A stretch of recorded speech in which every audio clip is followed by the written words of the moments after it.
एक बार प्रेम से बोलिए बागेश्वर धाम की।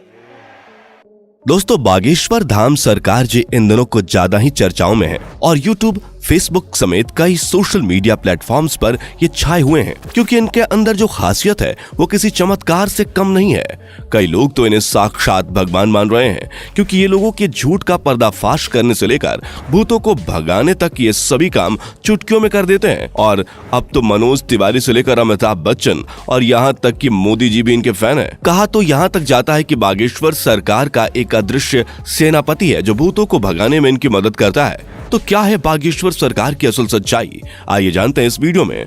दोस्तों, यूं तो हमारे देश में कई बाबा आए और कई गए, कई सारे लोगों ने उनके आश्रम में माथे टेके, यहाँ तक कि बड़े बड़े फिल्मी सितारों ने भी इनके दरबार में अपनी हाजिरी लगाई। लेकिन इस समय जो प्रसिद्धि बागेश्वर महाराज जी को मिल रही है वो आज तक किसी को नहीं मिली है। लंबे लंबे बालों वाले, माथे पर चंदन और अक्सर सर पर पगड़ी बांधे नजर आने वाले बागेश्वर धाम सरकार जी की बात ही कुछ और है। और इस चीज का सबसे बड़ा सबूत बड़े बड़े फिल्मी सितारों का इनके दरबार में आके इनके प्रवचन और गीत सुनना है। फिर चाहे मोदी सरकार के सबसे दिग्गज नेता मनोज तिवारी हों या फिर साउथ इंडियन फिल्म इंडस्ट्री के सुपरस्टार सुमन तलवार, जिन्होंने बागेश्वर धाम आकर बाबा के नाम पर ठुमके भी लगाए और हाथ जोड़कर नमस्कार भी किया। अभी हाल ही में सदी के महानायक अमिताभ बच्चन जी की एक वीडियो बहुत ज्यादा वायरल हो रही है जिसमें वो बैठकर बाबा के कीर्तन का आनंद ले रहे हैं। लेकिन दोस्तों, ये एक रात का चमत्कार नहीं है बल्कि इसके पीछे एक ऐसे बच्चे की कहानी छुपी हुई है जिसके संघर्ष के बारे में जानकर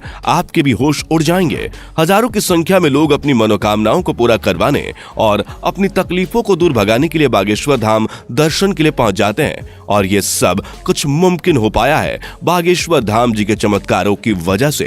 कहा जाता है कि स्वयं हनुमान जी की कृपा बागेश्वर बाबा के ऊपर बनी हुई है और उन्हीं की असीम शक्तियां हैं जिनकी सहायता से बागेश्वर धाम सरकार किसी के भी मन की बात को जान लेते हैं और उसके बताने से पहले ही कागज पर उसकी समस्याएं लिख देते हैं, जिसके कई सारे प्रमाण आपने इनके वायरल वीडियोस में देखे ही होंगे। स्टेज पर आकर जब कोई अपनी परेशानी बताता है तो बागेश्वर महाराज उसे पहले से ही लिखे हुए पर्चे को पढ़ने के लिए कहते हैं, जिसे देखकर भक्तगण पूरी तरह से आश्चर्यचकित रह जाते हैं क्योंकि उन्होंने अभी तक अपनी दुखों को और परेशानी को बाबा को बताया भी नहीं था। उससे पहले ही उनके बारे में बाबा पर्चे पर लिख चुके थे, जिसके बाद बाबा सभी के सामने परेशानियों का हल बताते हैं और भक्तों को ये विश्वास दिलाते हैं कि उनकी परेशानियां दूर हो जाएंगी। लेकिन दोस्तों, आपको बता दें कि बागेश्वर धाम काफी सख्त मिजाज के भी हैं क्योंकि अगर कोई इनके सामने झूठ बोलता है या फिर गलत नीयत के साथ अपनी इच्छाएं लेकर पहुंचता है तो ये उसकी पोल खोलने में भी कोई कसर नहीं छोड़ते।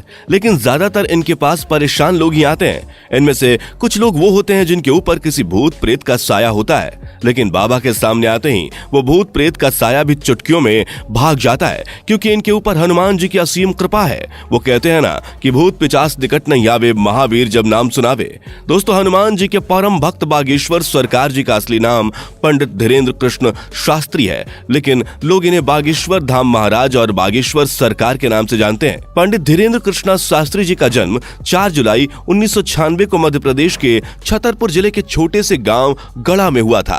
ये एक बहुत ही गरीब पंडित परिवार से ताल्लुक रखते हैं। बागेश्वर सरकार ने अपने एक इंटरव्यू के दौरान बताया था कि जब वो मात्र 9 साल के थे तब उनका मन बालाजी महाराज की सेवा में लग गया था। इन्हें हनुमान जी की भक्ति और उनके प्रेम के सिवा कुछ भी नजर नहीं आता था। बागेश्वर महाराज जी का कहना है कि हनुमान जी की भक्ति और उनकी कड़ी साधना का ही परिणाम है कि उन्हें ऐसी सिद्धियां प्राप्त हुई हैं जिनकी वजह से वो लोगों की सहायता कर पाते हैं। असल में इन्होंने अपनी शुरुआती शिक्षा अपने दादाजी के साथ रहकर प्राप्त की थी।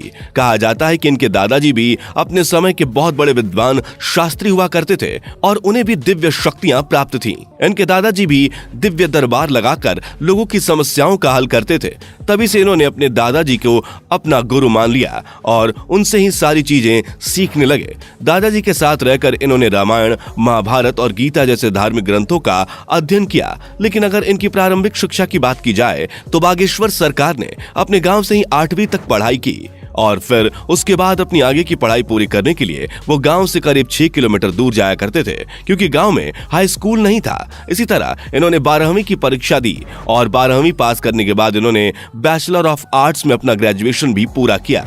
यानी कि हनुमान जी की असीम कृपा के साथ साथ बागेश्वर सरकार के पास डिग्रियां भी हैं। बता दें कि अपने ग्रेजुएशन के दिनों से ही धीरेन्द्र कृष्ण अपने दादाजी की तरह बालाजी महाराज की सेवा करने लग गए थे।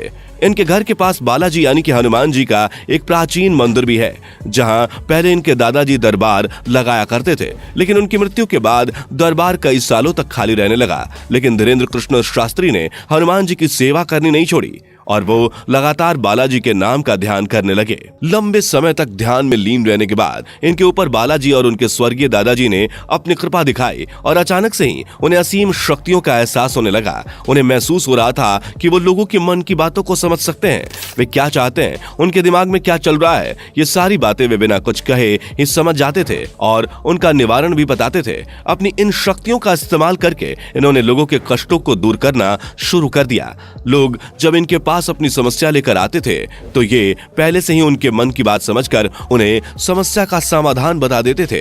धीरे धीरे धीरेन्द्र शास्त्री जी को ये समझ में आ गया कि उनके अंदर उनके दादाजी की ही तरह दिव्य शक्तियां मौजूद हैं। तब जाकर उन्होंने अपना दरबार लगाना शुरू किया और यहीं से धीरेन्द्र कृष्णा शास्त्री बागेश्वर धाम सरकार के नाम से फेमस होने लगे। मंगलवार और शनिवार को अपना धाम लगाकर ये भक्तों के दुख तकलीफों का निवारण करते हैं। जिनकी अर्जी लगती है उन्हें बागेश्वर धाम अपने पास बुलाते हैं और उसकी समस्या को उसके बिना कुछ बोले ही सवाल और सवालों का हल एक पर्चे में लिख देते हैं, जिससे लोगों का विश्वास बागेश्वर धाम पर और भी ज्यादा बढ़ने लगा है। आप ये जानकर हैरान रह जाएंगे कि बागेश्वर धाम सरकार ने केवल भारत में ही नहीं बल्कि पूरी दुनिया में अपने दरबार लगाए हैं और लाखों की भीड़ इकट्ठा करके उनके दुखों का निवारण किया है। कुछ लोग तो इन्हें साक्षात भगवान का दर्जा देते हैं। हालांकि कुछ महिलाएं ऐसी भी हैं जो बागेश्वर धाम सरकार की खूबसूरती को देखकर उनके ऊपर अपना दिल हार बैठती हैं और उनकी बातें सुनने और उन्हें एक नजर देखने के लिए उनके धाम पहुंच जाती हैं। लेकिन अपने सख्त मिजाज के लिए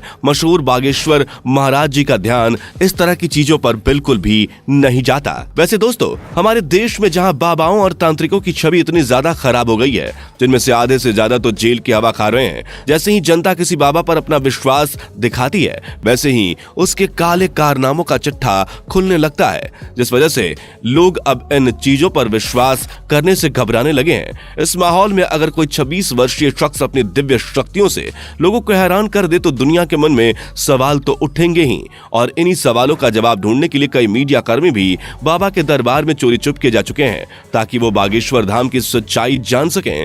लेकिन इतने सारे स्टिंग ऑपरेशंस के बाद भी कोई जान नहीं पाया कि आखिर कैसे बागेश्वर महाराज लोगों के मन की बात जान लेते हैं, क्योंकि कई सारे जो नए लोग दरबार में आए होते हैं उनकी अर्जी लग जाती है और जब वो बाबा के सामने जाते हैं तो उनके मन की सारी बातें बाबा पहले से ही लिख चुके होते हैं। इस तरह की चीजें देखकर मीडिया कर्मियों के भी होश उड़ गए और वो लगातार बागेश्वर महाराज को लेकर जांच पड़ताल कर रहे हैं, लेकिन अभी तक उन्हें कोई भी ऐसी चीज प्राप्त नहीं हुई है जिसे लेकर वो बागेश्वर धाम सरकार के ऊपर किसी तरह का सवाल उठा सके या उन पर कोई आरोप लगा सके।